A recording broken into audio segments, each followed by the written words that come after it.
There is no point defending Scotty Boland. It doesn't work. You will not survive.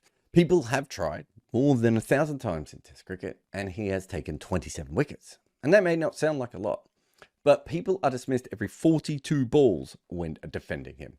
The next best player in the last 5 years is Kikisa Rabada, who takes 1 wicket for every 47 defensive shots played. Jasprit Bumrah, every 55 balls. Josh Hazlewood, every 65. Those are great bowlers, without any doubt. But Scott Boland is not just beating them. He is miles ahead. You're as likely to survive defending Boland as you are to stop a bus with your tongue, convince a dragon to take up crocheting, or make Blake Lively say something nice about Justin Baldoni. And the fact that this all comes from a bowler who was basically ignored completely, a late blooming, fast medium kind of guy, makes it all the more crazy. I mean, Australia don't even always pick him, but the batters pick him even less. Cricket media used to be pretty simple. Find your favourite newspaper, head to Cricket Info, and maybe a blog you'd like. Now just finding the best stories and writing is a huge challenge. You already have a job. You just want to read about cricket. Well, that is what the best of cricket is currently doing. They go out daily to find the newest cricket coverage and the best stories from any publication in the world. And when they can't discover what they want, they also hire some of the best writers to produce their own great stories. You can get the best of cricket via their website or on WhatsApp. They find cricket's best stories and give them to you every day. Boland's career is well told, and I've done videos on it before. But it's always worth remembering that this is a player who would have had an almost unremarkable, handy, professional career had it not been for the fact that the wobble ball was invented in the middle of it.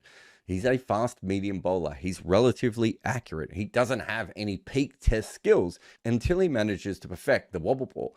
And what he gets is huge amounts of seam in both directions. He also has a great angle for the wobble ball. And he's really accurate. He's not so slow that you can just run down the wicket at him. He's quite strong, so he gets extra bounce. It kind of all comes perfectly together. He's either attacking the top of your middle stump, or he's taking the outside edge and getting it to carry through the slips again and again. And you look at his Shield career, and you can see that there has been vast improvement over that period of time. As someone who watched him a lot when he was coming through, he was simply not anything like the bowler we see now. And if you'd asked me like 8 years ago if Scott Boland was going to be a great bowler for Australia, I would have said, I'm not sure he's going to be a great bowler for Victoria. I mean, he has essentially gone from being a sturdy first-class bowler to perhaps the best understudy in world cricket. And remember, even when he was first chosen for Australia, it wasn't as if people were saying that this was the future of bowling or anything. He was more seen as someone who was a bit of a specialist. He had a couple of wickets, specifically the MCG, which he absolutely tormented people on. And so therefore was going to be a very handy bowler to come in for a couple of test matches and probably never be seen again. But when you look at his record in Shield cricket, you can see that this was never just about one ground. Scott Boland has dominated pretty much all the grounds he has played on. He looks like an ideal bowler specifically for Australian conditions. And we've only seen him play a couple of times outside of Australia, so we don't know that much more about him there. But in Australia, with the bounce, with the new seam movement, the grass, and specifically the Kookaburra ball with a reinforced seam, he's almost always going to get either bounce or sideways movement. And that is perfect for a bowler like him. And so you have this bowler who's largely picked as a specialist, and no one was all that sure about when he first got his game. And currently, he has 50 test wickets at a better bowling average than Jasprit Bumrah.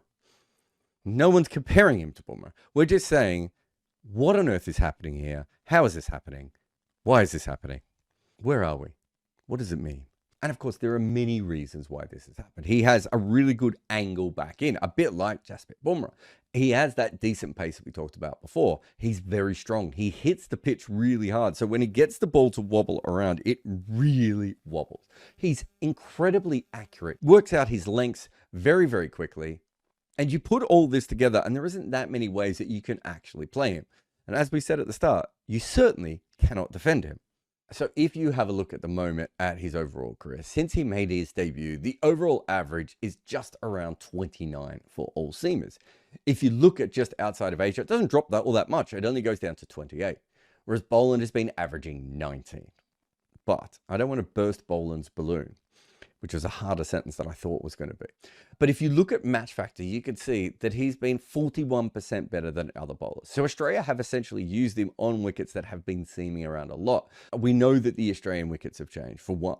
But also, specifically, it seems that when Boland is in the team, it is absolutely going everywhere. And so he's 41% better than other bowlers. Whereas if you come up to the top here, Jasprit Bumrah in the same time is 70% better than other bowlers.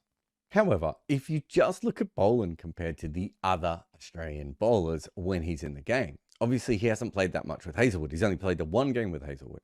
But look at all the others, like Cummins doesn't average as good as Boland. Stark is up on him as well, and so is Lyons. So even though his match factor doesn't look awesome, he is the best bowler in the games for Australia when he plays.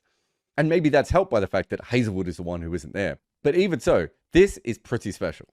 But of course, there's a couple of things that's worth looking at for Boland that I do think are interesting. As I said before, almost all of his success has come in Australia. Now, most of his tests have also come in Australia. He did play one test in India, but he only bowled like 100 balls. So there's not a lot to take from that. So if you look at the other 5 test series here, there is one obvious one that is standing out, because when he's in Australia for the Ashes, he was unplayable. When he was playing the West Indies at home, he was unplayable. When he was versus South Africa, he was great. And he's been incredible again in this series. But what about when he went to England for the Ashes? Well, they absolutely smashed it. And I think a part of this was their plan. They probably got away with it a little bit. Like if you look at the control percentage, he probably should have got more wickets on that tour. But there is no doubt that England thought, why are we trying to defend this guy who is undefendable? Let's just smack the spit out of him. And they went for him time and time again. He went at 5 runs and over and an average of 116 in that series. And while he's the absolute best at taking wickets per defensive shot, when you look at him to attacking shots, he's kind of middle of the road. I mean, he still is at the better end of this graphic, and he's not exactly getting smashed. But there is a big difference between trying to defend Scotty Boland and trying to attack him. It seems like you can attack him, whereas it does not seem at all like you can defend him. The interesting thing here is that even though England did manage to score off him, when you do check at the actual economy rate, he only goes at 15 runs per over for attacking shots, which sounds like a lot, but you can see there aren't many players on this list who have actually gone for less.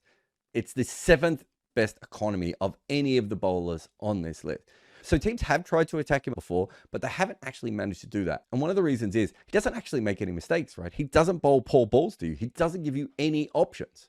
So it's hard to attack him even when you do. And the only way to do it is to force it. And the best way, as England found out, was to change his length, either by batting in and out of the crease over and over again, or coming down the pitch to him like he's a spinner. That is exactly what India tried to do today. Jaiswal decided to come down the wicket, change the length, make sure that Boland couldn't actually keep him in that spot. It didn't matter. Boland still found his edge. Nitesh Reddy, from the first ball, decided again to come down the wicket and knock Boland off that length. The only problem was he edged the ball through to slips as well. It's an easy thing to say, but especially on these Australian wickets that are a little bit faster, it's really hard to do. On top of that, Alex Carey is more than capable of coming up to the stumps now as well, which just means that Boland is going to be bowling at that length over and over again. And when he bowls at that length over and over again, he will eventually get you out. He's 8% more likely to get you out when you are attacking him, which is still really good. It just doesn't look good because he is more than 70% likely to get you out when you are defending. You cannot defend Scott Boland. And how do we know this? Because so many people have tried. It took God and the demon to build international cricket, but don't tell Johnny Best that. 1882, Australia had played one test in England against the god W.G. Grace, and they sucked. So they were playing him again, and it was a tough wicket. But England was in front, so Australia was desperate for a third innings lead. At number 8 was young all-rounder Sammy Jones. After a routine single, he walks down to do some gardening on the pitch. Grace whips off the bails and appeals. The ball wasn't dead, Jones was run out. The Australians were furious. In fact, some of the English players were also furious. But what Grace said went, and the umpires had already given it. Next in was Fred Spofforth. He was known as the demon fast bowler. He was furious, and he let England know exactly what was coming next, which was maiden. There's 12 maidens. I can't count them all. England only needed 85 to win. W.G. Grace made 32. England only 77. That was the test where the Ashes began. Buy my book, Overthrowing Cricket's Empire, on Amazon today.